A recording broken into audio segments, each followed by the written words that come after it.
بسم اللہ الرحمن الرحیم۔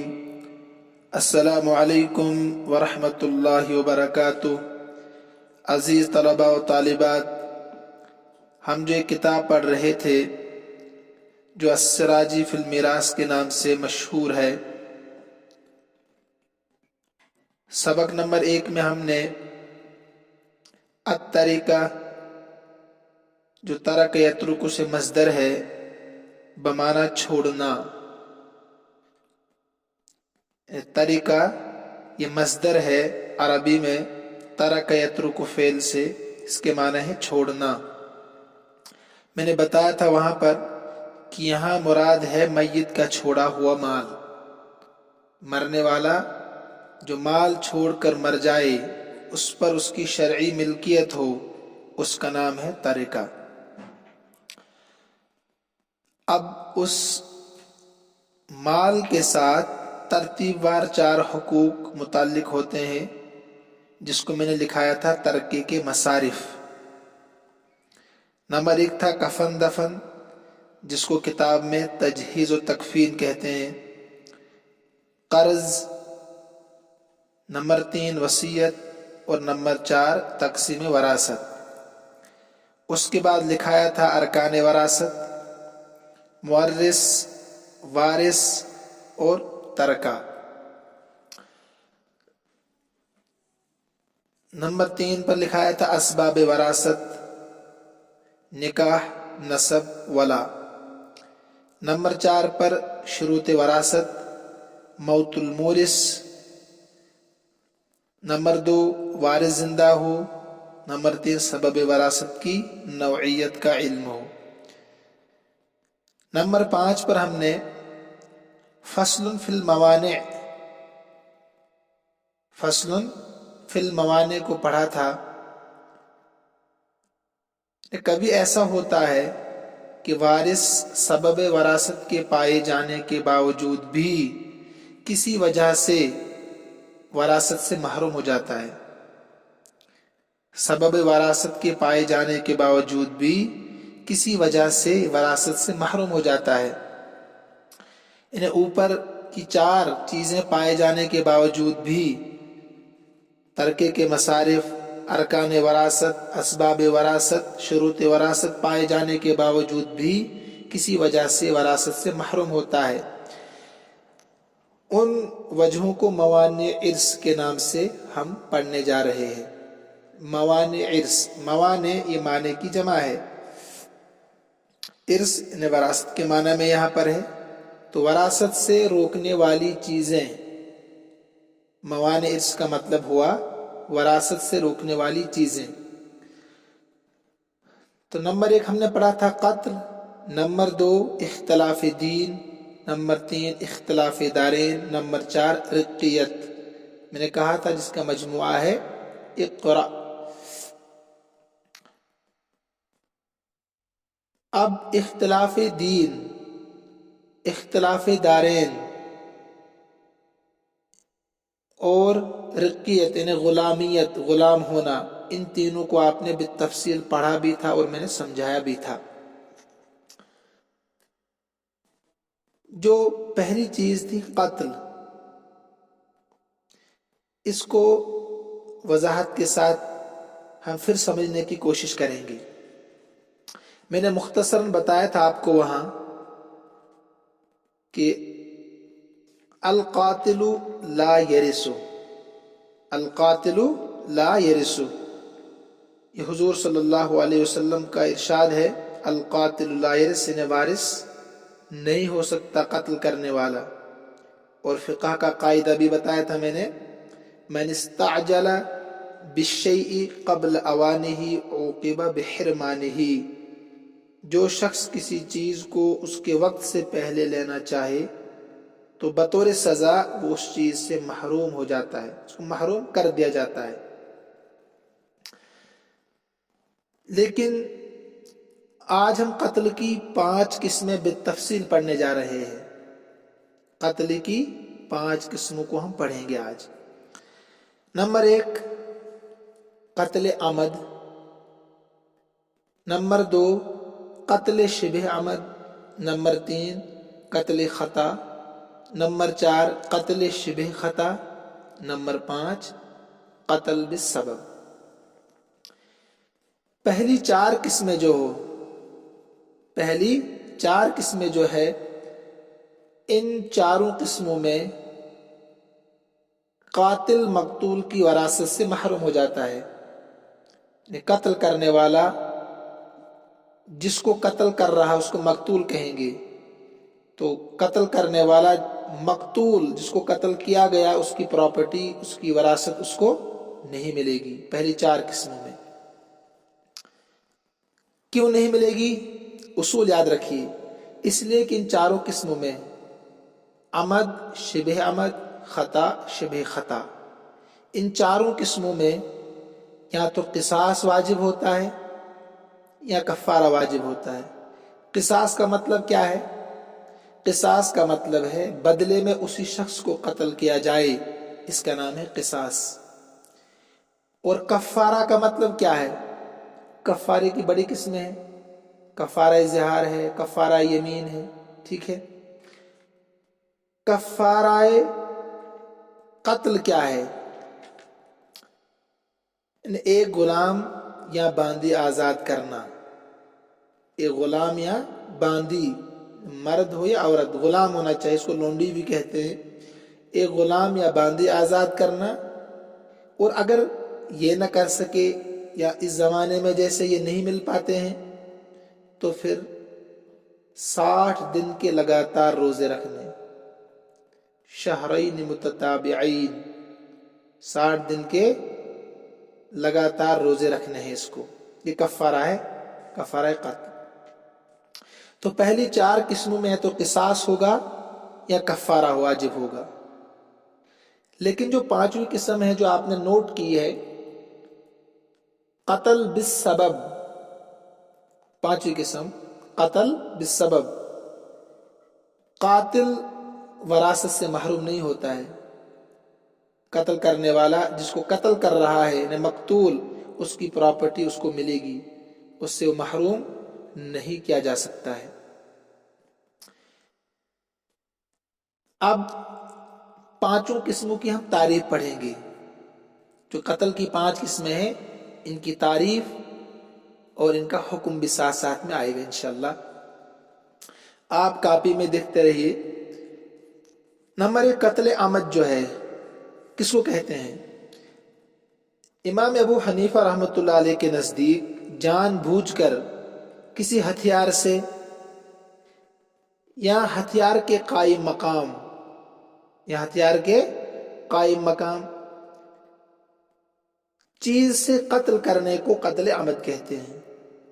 یعنی ہتھیار جس سے قتل کرتے ہیں عموماً، یا ہتھیار تو نہیں مگر اس کے قائم مقام ہے، ٹھیک ہے۔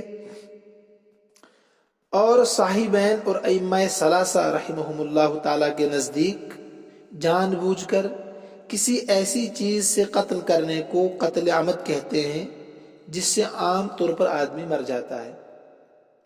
مثلا باہری پتھر کسی کے سر پر رکھ دیا ہے نا، باہری لکڑی کسی کے سر پر رکھ دی تو اس سے انسان تو مر ہی جائے گا۔ تو امام ابو حنیفہ اور امام شافعی، امام مالک، امام احمد بن حنبل اور صاحبین رحمہم اللہ تعالیٰ کے نزدیک تعریف الگ الگ تو ہے، لیکن اگر آپ غور کریں گے تو دونوں میں زیادہ فرق نہیں ہے۔ ان کے ہاں جان بوجھ کر کسی ایسی چیز سے قتل کرنے کو قتل عمد کہتے ہیں جس سے عام طور پر انسان مر جاتا ہے۔ تو گویا کی تعریف ایک جیسی ہوئی، یعنی ہتھیار سے یا جو ہتھیار کے قائم مقام ہو، بڑا پتھر ہے، بڑی لکڑی ہے، کوئی باہری چیز ہے تو مارنے کی غرض سے ہی وہ اس پر رکھے گا تاکہ اس سے مر جائے۔ اب اس کا حکم کیا ہے؟ یعنی اگر کسی نے یہ کام کیا اب حکم کیا ہے؟ جو لکھا ہے میں نے، اس قسم میں گناہ کے ساتھ قصاص سے واجب ہوتا ہے۔ کیا ہوتا ہے؟ قصاص واجب ہوتا ہے، یعنی بدلے میں اس انسان کو قتل کیا جائے گا جس نے کسی کو قتل کیا ہے، جس نے کسی کو ناحق قتل کیا ہے اس کے بدلے میں اس کو بھی قتل کیا جائے گا، اس کا نام ہے قصاص۔ اور قاتل وراثت سے محروم ہوتا ہے، اور ساتھ ہی قتل کرنے والا جس کو قتل کر رہا ہے، جس کو مقتول میں کہہ رہا ہوں، اس کی پراپرٹی بھی اس کو نہیں ملے گی، اس سے بھی یہ ہاتھ دھو بیٹھے گا، اس کی وراثت اس کو نہیں مل سکتی ہے۔ تو اس کا حکم ہو گیا، یعنی گناہ کے ساتھ گناہ بھی ہے، قصاص بھی واجب ہے، اور پراپرٹی بھی اس کو نہیں مل سکتی ہے۔ یہ قتل عمد کی تعریف، اس کا حکم آپ کے سامنے آ گیا۔ قتل شبہ عمد کس کو کہتے ہیں؟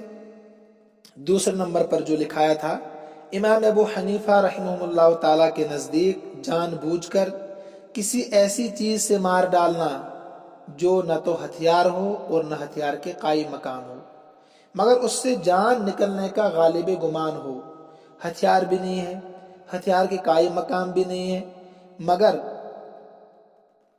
میرے ذہن میں ہے کہ یہ اس سے مر جائے گا، غالب گمان ہو گیا کہ میرے ذہن میں 95.5% ذہن میں ہے کہ اگر میں نے یہ اس پر رکھ دیا، بھاری پتھر، بھاری لکڑی یا کوئی ایسی بھاری چیز میرے ذہن میں ہے، 70% ہی رکھ لیجئے آپ، اکثر حکم الاکثر حکم الکل، 70% میرے ذہن میں کہ اس سے مر جائے گا۔ اب اگر وہ مر گیا، میری اس حرکت سے مر گیا، نے بڑی لاٹھی رکھ دی، بھاری وزن کی لکڑی رکھ دی، دروازہ بڑا رکھ دیا، گیٹ رکھ دیا اوپر بھاری، تو اس سے تو مرے گا انسان۔ اگر اس سے مر گیا، اگر اس سے مر گیا تو اس کا نام کیا ہے؟ قتل شبہ عمد، قتل شبہ عمد۔ اب ائمہ ثلاثہ، امام شافعی، امام مالک، امام احمد بن حنبل اور صاحبین رحمہم اللہ تعالیٰ کے نزدیک شبہ عمد کس کو کہتے ہیں؟ ایسی چیز سے قتل کرنے کو کہتے ہیں جس سے عام طور پر آدمی نہ مرتا ہو، عام طور پر آدمی نہ مرتا ہو۔ مگر آپ یاد رکھیے کہ جو تعریف امام ابو حنیفہ رحمۃ اللہ علیہ نے کی، اسی پر فتویٰ ہے، انہیں مفتا بھی قول یہی ہے کہ جان بوجھ کر کسی ایسی چیز مار ڈالنا جو نہ تو ہتھیار ہو نہ ہتھیار کے قائم مقام ہو، مگر جان نکلنے کا غالب گمان ہو، 70% اس کو یقین ہو کہ اس سے مر جائے گا، اس کا نام کیا ہے؟ شبہ عمد۔ امام ابو حنیفہ رحمۃ اللہ علیہ کے قول پر ہی فتویٰ ہے۔ فتویٰ کا مطلب ہے علامہ شامی رحمہ اللہ تعالیٰ نے وَيُفْتَى بِقَوْلِهِ سے اس کی صراحت فرمائی ہے، رد المختار میں یہ موجود ہے یہ جملہ، ٹھیک ہے؟ تو لہٰذا امام ابو حنیفہ رحمۃ اللہ علیہ کے جو تعریف ہے اسی کو آپ ذہن میں رکھیں اور اسی کے مطابق فتویٰ بھی ہے۔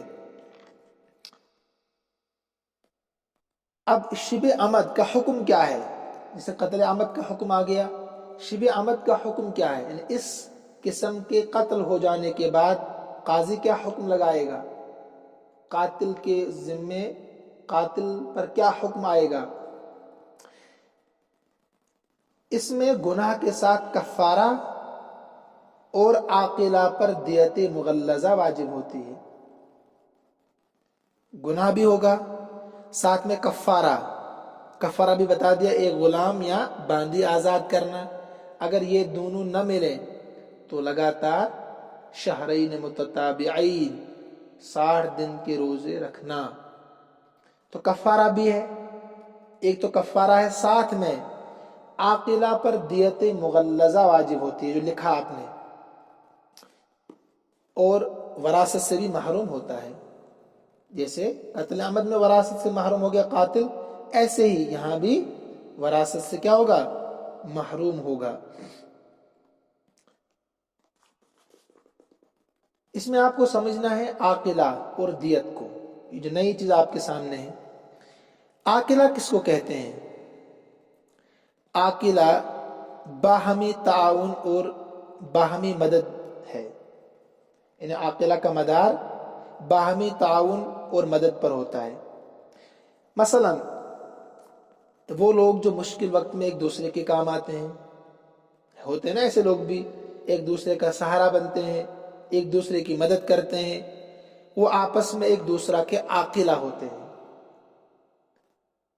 جس سے بہت ساری تنظیمیں ہوتی ہیں، سیاسی جماعتیں ہوتی ہے، تاجروں کی، مزدوروں کی یونینز ہوتی ہے، تنظیمیں ہوتی ہے. اگر کسی کو کوئی تکلیف پہنچے، کوئی پریشان حال ہو، ایک دوسرے کی مدد کرتے ہیں کہ نہیں؟ مزدوروں کی یونینز، تاجروں کی یونینز، تنظیمیں وغیرہ ہوتی ہے. تو یہ آپس میں ایک دوسرے کے کیا بنتے ہیں؟ عاقلہ. ان کو عاقلہ کہتے ہیں. اب اگر قاتل نہ کسی تنظیم کے ساتھ ہے، ٹھیک ہے، نہ کسی یونینز کے ساتھ ہے، اب کیا ہوگا؟ تو اس صورت میں اس کے عاقلہ کون بنیں گے؟ یعنی ایک انسان ہے تنہا، کسی جماعت کے ساتھ نہیں، تنظیم کے ساتھ نہیں، کسی یونینز کے ساتھ نہیں ہے.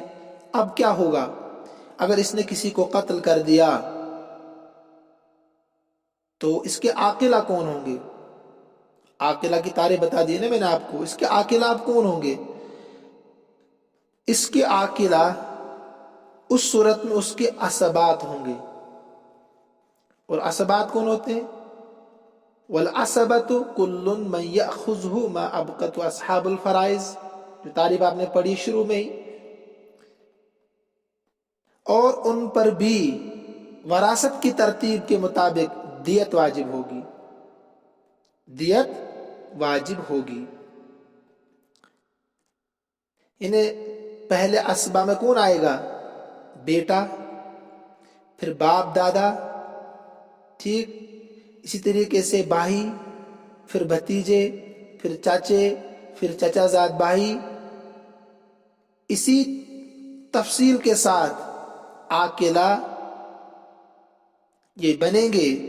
اسی تفصیل کے مطابق ان پر دیت واجب ہوگی.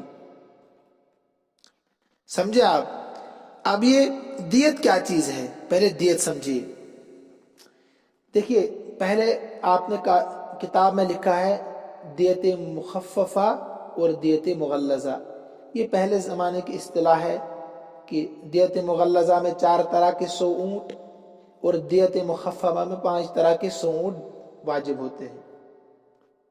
4 طرح کے 100 اونٹ دیت مغلظہ میں اور 5 طرح کے 100 اونٹ دیت مخففہ میں. مگر اس زمانے میں یہ چیز تو پائی نہیں جاتی ہے، اونٹ وغیرہ کی اتنی کثرت نہیں ہے، لہٰذا اب مطلق دیت، صرف دیت یاد رکھیے آپ، یہ مخففہ اور مغلظہ اس کی اس زمانے میں ضرورت نہیں پڑتی ہے. 10,000 درہم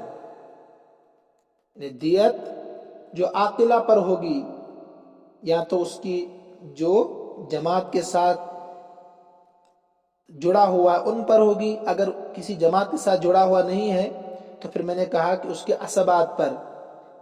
کس پر؟ اس کے عصبات پر، یعنی بیٹا، باپ دادا، بھائی، بھتیجے، چاچے، چچا زاد بھائی، ان پر ہی دیت ہوگی. تو دیت کی 2 قسمیں آپ نے پڑھی تھی، دیت مغلظہ اور دیت مخففہ.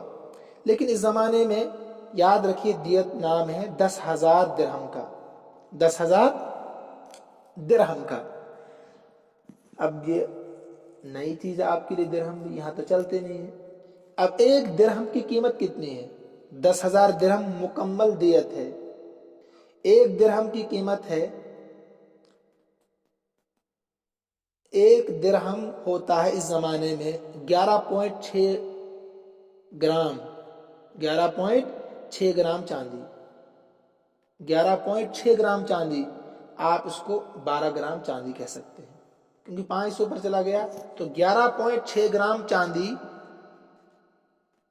سمجھے آپ، ایک درہم میں ہوتے ہیں. 11.6 گرام چاندی ایک درہم میں ہوتے ہیں. تو اس کی قیمت غالباً یعنی کم بیشی کے ساتھ 100 روپے سے 110 105 ایک درہم کی قیمت ہے. ایک درہم کی قیمت کم سے کم 100 روپے رکھے آپ. تو 10,000 درہم دینے ہیں تو اس انداز سے کتنے بنیں گے آپ اندازہ لگائیے. تو 10,000 درہم یاد رکھیے آپ کل دیت ہوتی ہے، اور ایک درہم 11.6 گرام چاندی کا ہوتا ہے، اور اس کی قیمت بنتی ہے کم سے کم